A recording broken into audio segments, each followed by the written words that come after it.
Hello Taurus, welcome to Dove and Serpent Tarot. My name is Paul. If Taurus is your sun, moon, or rising sign, this is your tarot card reading. Remember to hit the like button, leave a comment. Consider subscribing to the channel, especially if this reading resonates with you. It is totally free, doesn't cost anything.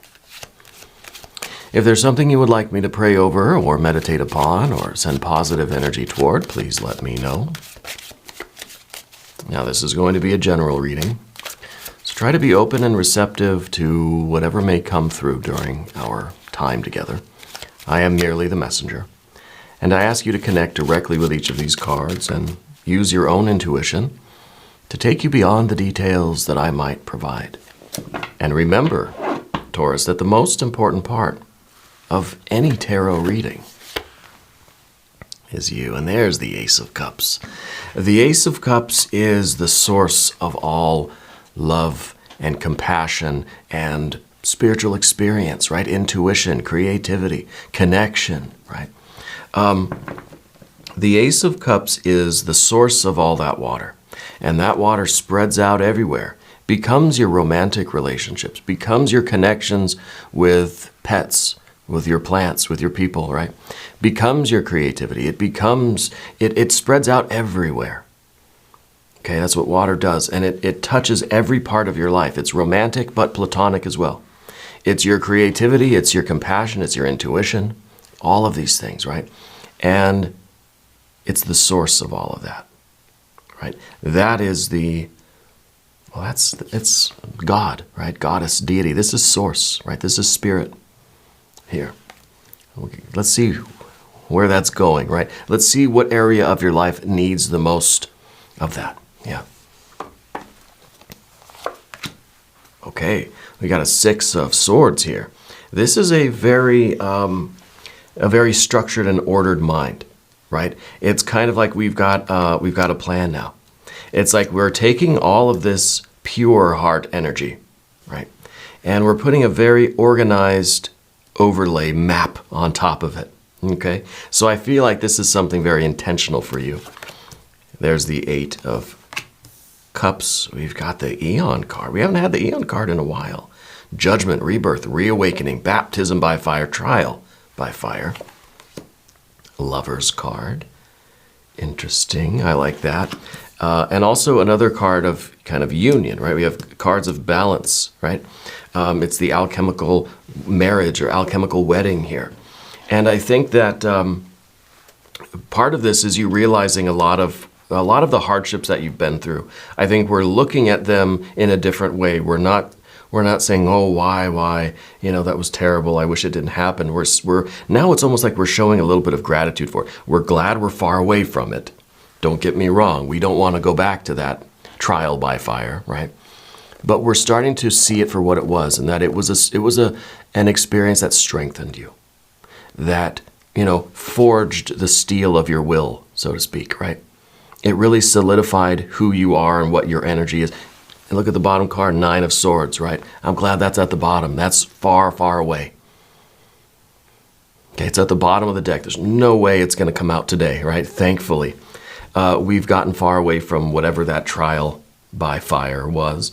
But it's part of us, right? We're not forgetting that experience. And I feel like you're of the mind now where you don't want to forget it, because then it was all a waste, right? If you forget it, then it's kind of like, well, what was the point of going through it then if it has no purpose?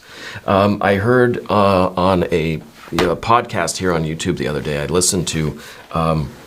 I was listening to Dr. Paul Conti. He's a psychiatrist, but he does a lot of neurobiology kind of stuff, and he wrote a book, and he gives a lot of interviews and stuff for the book. But he was talking about trauma. He was talking about hardships. He's talking about things that are painful, right? Things that have a little bit of a Nine of Swords vibe to them, and how they tend to be easier to deal with, easier to process, easier to recover from if we believe that there was some sort of purpose to it, that it was in the service of something better, something good, right? Pain and evil just for its own sake is terrible. But if we feel like, okay, there's a reason why I went through that difficult period. It was teaching me about myself. It was teaching me about what I want. It was helping me to find my Ace of Cups, to activate my heart. Then it's easier for us to accept the hardships that we've been through. And so, yeah, it's a little bit of convincing ourselves that there's a reason for everything, but I believe that there is. And I believe we just have to find it. Now, whether that is us creating it or whether it's already there and we're discovering it, I don't think there's a difference between that, honestly, right? Anyway, so it feels a lot better knowing that there was a purpose for all of it, that there was a plan. It was part of this Six of Swords, part of this blueprint of you really forging your highest and truest self, your self that is ready for connections. Now, the Lover's card doesn't always mean romance. It means all of these things that I spoke about when I talked about the Ace of Cups. The romantic, platonic connections, your pets, your plants, your people, your ideas, the things that you love, the things that need this water energy. And maybe there's something specific there that needs some water energy right now. Because look, we have the Eight of Cups when it, directly opposed to this, the perfect union. We're not feeling it right now. So maybe we need some water energy to help us realize this lover's energy. Maybe it is a romantic thing for you. Maybe this is the feeling that we need a purpose. We need to connect with ourselves. We need to connect with our sense of destiny. We need to start living our best life, right? This is the Nine of Cups. This is really nice here. See what else we got on this side. Now we've got the Queen of Pentacles. Perfect, because the Queen of Pentacles reflects on the past.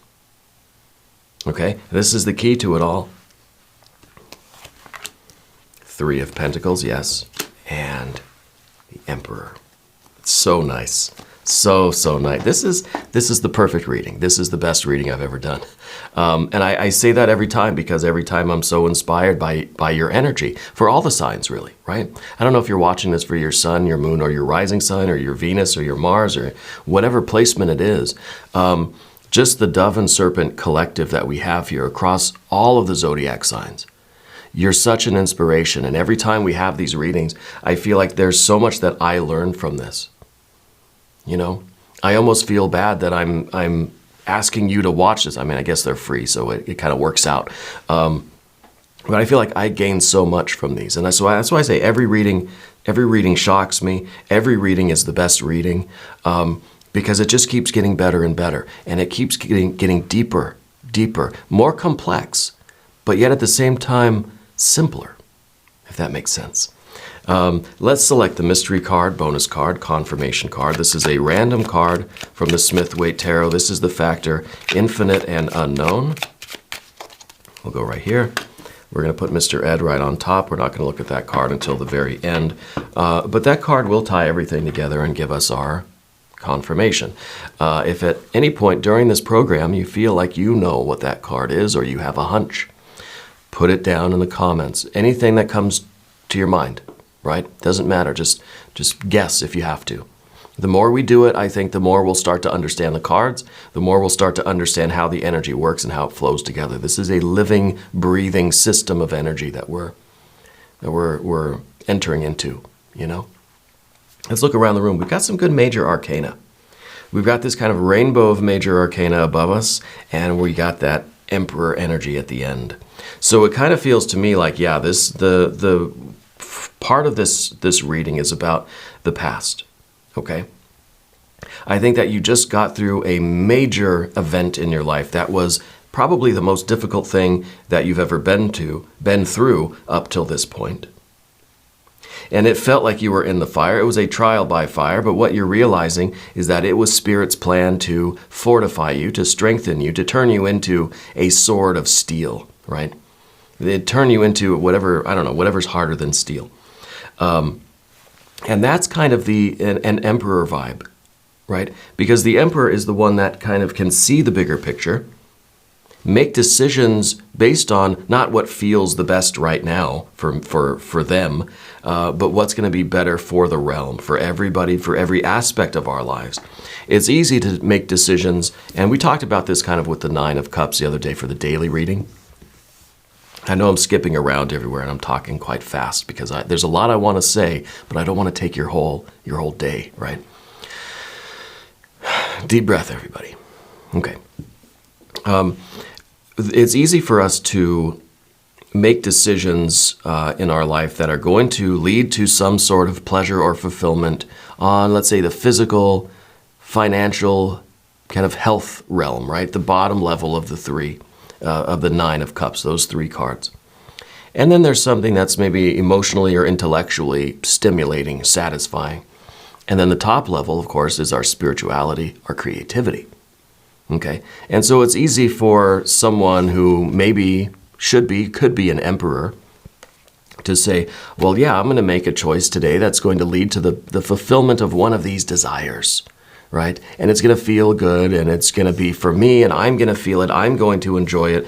Not really worried about the rest of the people or anybody else around. It's just like, I'm hungry. I'm going to satisfy my hunger by eating something that I like, right? Simple, very simple.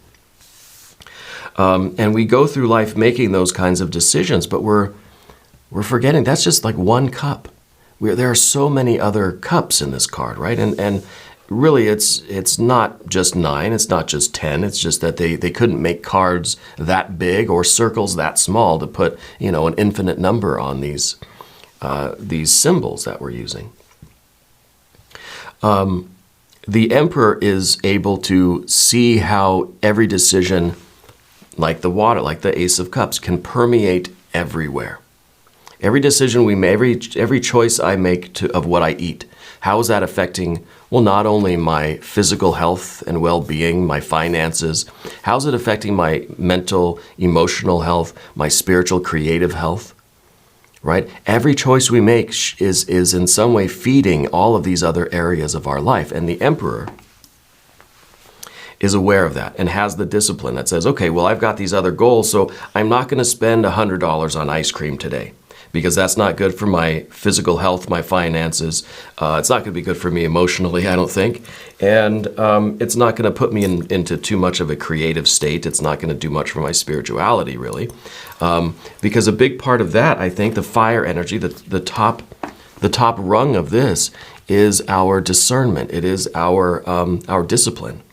Our willingness to make the other 2 levels of being subservient to that spiritual level, right? So we make these decisions from source, from spirit, from our higher mind, from our divine self, right?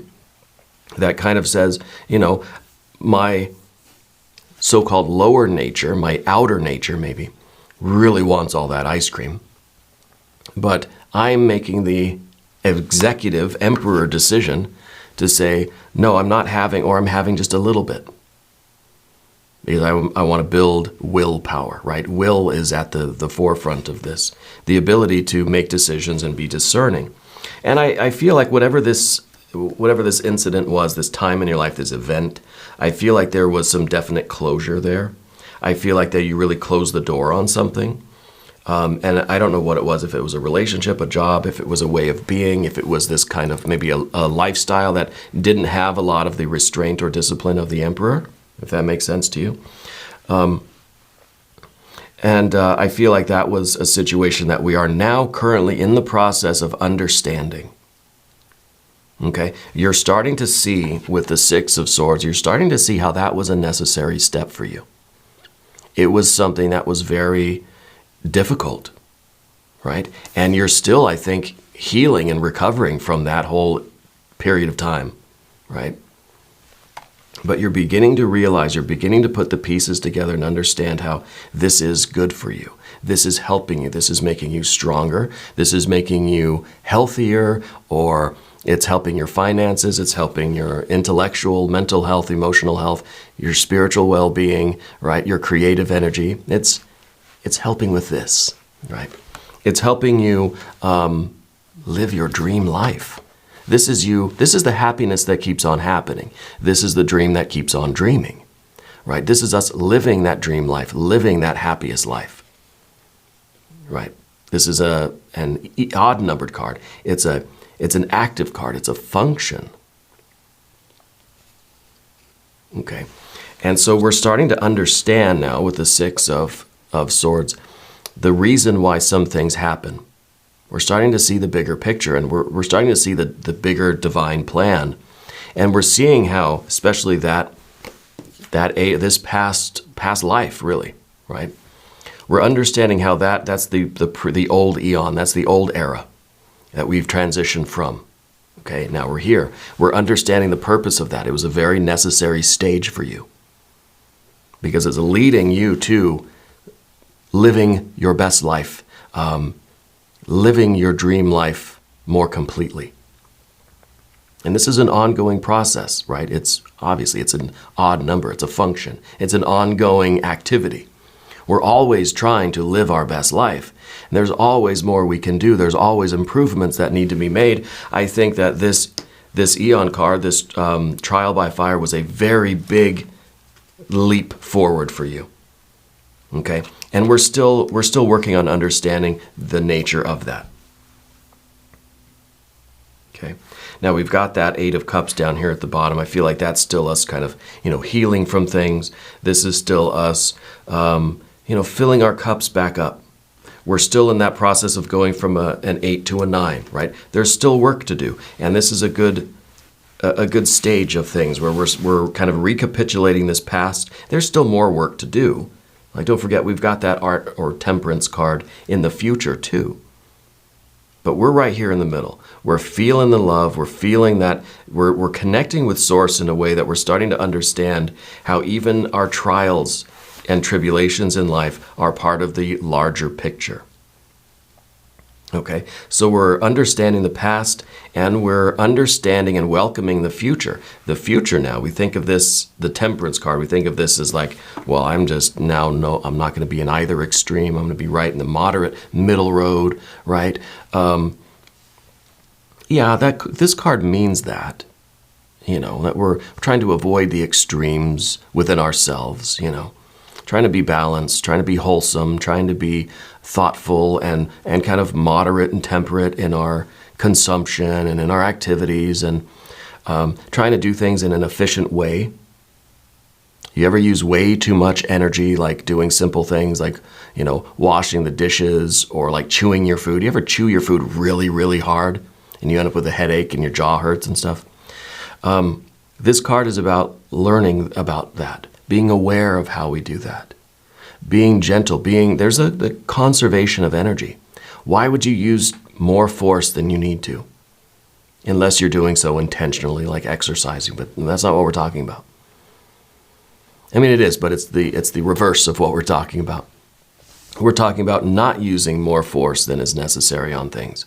You ever try to, like, I don't know, you're screwing a screw in or something on a bookshelf you're building, and you're just using all your force, and before you know it, you break the thing, you break the head off the screw, or you strip it completely, right? I mean, gentle. And if that's not working, do a little bit more. A little bit more. Try to get the lid off the pickle jar. Sometimes it takes a lot of force. You use too much, you might end up breaking, the jar might shatter in your hands, right? Have you ever had glass just shatter in your hands? I imagine that is because there was some pressure, some force being applied there that we didn't realize we were applying. And it seemed like the thing just exploded because we're unaware that we were gripping it so tightly or twisting it or, something. So this is about not going to those extremes, understanding where our force is being applied and how to be more economical with our energy expenditures. But this card is also talking about tempering in the sense of tempering steel, tempering a metal, right? Tempering our character. We get put into these positions, these trials and tribulations of life in order to strengthen who we are, to put us more in touch with our divine energy. And I'm not glorifying suffering by any means. No, no, no. I'm all about the Nine of Cups. I'm all about living that best life, right? Enjoying ourselves on every level of being. This is what it's all about. But we are aware that, yes, we go through difficult times in life. And there will always be more challenges, right? There will always be more challenges, and we have to be okay with that. Let's try to avoid them, right? But when they happen, Let's do what we got to do. Let's learn the lesson there so we don't have to keep going through the same ones, right? And I think what we're doing is we're getting those important messages about, how to live our dream life, how to live our best life, how to pursue our happiness and follow our bliss. And sometimes we have to go through the fires. Sometimes we have these tests, these trials and tribulations, okay? And you're understanding that bigger picture. And I think right now what we're doing is we're realizing now what we need in our life, what is going to allow, what is the message here? And I think the message for you is connection. The message for you is commitment, whether this is commitment to a spiritual practice, whether this is commitment to a partner, a business, a job, a career, a creative outlet. This is your commitment to practicing your musical instrument, your commitment to physical health or well-being. Whatever it is, it's the discipline to commit. We've got these major arcana energies. Okay? And it takes discipline. We feel the inspiration for something, but there has to be that higher part of us to keep us on the path. This doesn't have to be romantic, but it might be. This is you getting hit with that. This is you falling in love with something or someone, right? But it's the idea that we're falling in love with it. And we want it. We want to commit to it. We want to do it every day. We think about it. We dream about it. Have you ever been so immersed in something you love that you dream about it at night? Like literally, There was a point where I was doing a lot of plant alchemy in my garage. I had all the chemistry stuff, beakers and condensers and, 5,000 milliliter, round bottom boiling flasks and all this stuff. And my garage, it was, what my neighbors must have thought, right? But doing that kind of plant alchemy, making the tinctures and really just, distilling the oils and all this kind of extracting all the oils, I loved it. I was so immersed. I fell in love with spagyrics, with the plant alchemy, to the point where I was dreaming of the stuff, right? Or I could not think of anything else. I had to then use my emperor energy to focus on something else, right? Well, I had to do physical activities. I had to, take care of my appointments. It was pretty soon after my liver transplant. So I had doctor's appointments and I had a day job, right? So I still had to focus on work and focus on, relationships and all these other things. But I always just dreamed, like it was always in my mind that I couldn't wait to get back to, my laboratory, right? I know I'm a nerd. But that's just it. Sometimes we need the discipline to stay focused. Sometimes we need the discipline to say, okay, we got to focus on our other responsibilities. We have a lot more cups that need filling, So we need that discipline. We need that discernment. We need that executive function that says, okay, I can't stay up for, 5 days doing my plant alchemy. I've got to rest. I've got to eat. I've got to, take care of myself and other things, other responsibilities. I got phone calls, make bills to pay, But that's the falling in love thing with the Lover's card. Now, maybe it's this way about a person, about a relationship, about a family thing, about a pet, I don't know, a social issue, right? It could be anything, right? That Lover's card can be all sorts of things. I like the Queen of Pentacles because this is the energy that is doing all of this stuff. This is the energy. See, they're looking back. The Queen of Pentacles is looking back at that long and winding road, trying to understand the lesson, recapitulate, extract the kernels of wisdom from our past. Yeah. In order to, of course, use for the present, right? In order to use those kernels of wisdom from these past experiences. See, we may have shut the door and moved on from that, but we're not forgetting it, right? The Six of Swords, too, is really about how all of our experiences, all of our memories are part of us. Our memories are living things, right? And they're always going to be with us. We're not going to forget about this past. We can't just take that card off and pretend that it was never on the table. That is there. It's part of our history. It's part of who we are. And we're realizing that it's one piece of the puzzle of who we are. And the Queen of Pentacles is extracting the wisdom from that so that we know better how to live our dream life, how to accomplish the things we want to accomplish, how to live a full and rich and satisfying and meaningful life through whatever form it takes, right? Whatever kind of drive you have, whatever you fall in love with, then kind of wakes up that creative drive. I wonder if this is going to be the Devil card. But the thing about the Queen of Pentacles is that we can't sacrifice the present to recapitulate the past. We have to debrief. We have to recapitulate. We have to extract the kernels of wisdom, but we have to make sure we focus on what's right in front of us, right? We don't want to get stuck back there, because then what we're going to invoke is a Three of Swords. And that is us reliving that traumatic event, that period of time, that era of our life, and feeling those feelings continuously. So we have to be careful. Traveling to the past, right? We see it in movies. Very dangerous, very tricky, very risky work, right? We don't want to bring anything back with us, right? We're just a visitor. We're just there to learn and observe and write down the key points and then quickly get back to the present of this Nine of Cups, beautiful energy. The Three of Pentacles is a work. This is the potential that we have now to put all of this stuff into action, right? And that's the difficult part now, is kind of understanding, like, well, what do I do with all this? What do I do with this, all of this energy, all of this knowledge, all of this wisdom, these kernels of wisdom?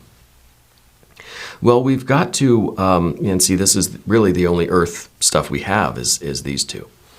Okay, so we have to understand how everything from our past is going into helping us build the present life. We have to build the machine. We have to build reality, right? We have to build the environment, the world around us. We need a vehicle, a vessel for our best life. So this is practical things like, okay, well, I know, maybe I need to have like, a certain kind of exercise routine, or maybe there's a certain type of food and a certain way of eating that I'm into. This is us figuring out how to make our way, how to make our physical path in the world. Okay, and we have to do the recapitulation and understand. We take those kernels of wisdom and we put them into developing and engineering our lives, right? In a way that's going to be the vehicle for all 9 of these cups, really all 10, but we're leaving a little bit empty. You know what I mean? It reminds me of like, do any of you have propane tanks at your house? We do, right? We've got liquid propane. And I've never had liquid propane before, but it's a big old tank, like 500 gallons, right? And they were telling me that they only ever fill it to about 80-85%. I was like, oh, that's interesting. Makes sense, right? And it's just so things can expand and contract and it doesn't put too much pressure on the vessel, right? On the tank itself. And I thought that was a really cool way of thinking about the Nine of Cups. We leave a little bit empty, just so this has room to kind of grow and move around and evolve. And we don't overstrain the container. We don't overstrain the vessel of our lives, what we've engineered. We've engineered our life to handle a certain amount of joy and satisfaction and love and activity, a certain amount of living, right? But then we dial it back just a little bit. And so we can look at this as saying, we don't live beyond our means. We live just a little bit below our means. And that's a way of having the ability to reach out and have these peak experiences. And I think it's really interesting to look at things that way. And I suggest we all kind of meditate on that when we have a little bit of free time. But I don't know that you're going to have much free time very soon, because we've got a lot of love. We've got a lot of passion. We've got a lot of activities, right? We've got a lot of things to do. And the Emperor really has to keep everything organized and has to prioritize. We've got to make decisions. We've got to be able to be discerning and have that executive function, that authority, right? I am very curious about this mystery card. I'm obviously predicting the Devil energy. Don't want the Three of Swords, but we might get it. But I want the Devil card. That's the creative drive. That's the generative drive, right? The Devil is not an evil force. Okay? Let's get out of that way of thinking. That's old eon thinking here. The Devil is that part of us given by God. Goddess, deity, source, right? It comes out of source, And it is our drive, it's our striving, it's our will to have some sort of activity in the world, to do something with ourselves in the universe, to make our mark, to leave our dent on the universe, right? So that's kind of what I'm hoping for here. But if you have a prediction, put it in the comments. Oh, well, that's anticlimactic. 4 of Pentacles.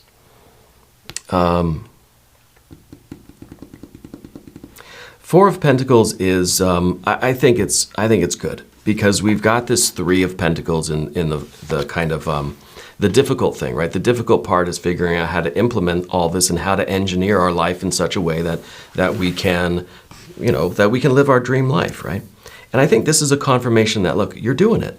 We're going from a 3 to a 4. We're taking what is now just kind of a theory of energy. It's our field theory of the universe. And now we're putting it into practical form. We're giving it a 3-dimensional, 4, 5, whatever dimensions. We're giving it a physical structure, right? We have the engineering schematics. We have the will and the passion to do it. And now this is us maybe building the prototype. This is us building the vessel for the 9 of Cups, or for the 10 of Cups. We're going to have to expand upon this. This isn't enough, right? But it's a very good start. And so this is really, to me, this is a confirmation that we've got this power, right? The 4 of Pentacles is a card called power, right? It's earthly power. It's the power to construct, right? And what does a good pharaoh do but construct monuments, right? Let's build a bigger monument than my predecessor. It's kind of, these are those public works projects. Let's give everybody running water, right? Let's build the aqueducts, and let's do all this, whatever. Putting the plan into action, actually starting the physical building of things and seeing something resulting from that. And this is the confirmation of that. Now this is going to expand into a 9 and a 10 of Pentacles as well, but this is that confirmation that we're getting started with that. And this is really important card. We're going to do an extended reading as well. If you want to stick around, there's a link up top. There is one down below. New readings for Taurus every Monday and Friday, 6 a.m. Chicago time. If you haven't subscribed yet, please do. It is totally free, does not cost you anything.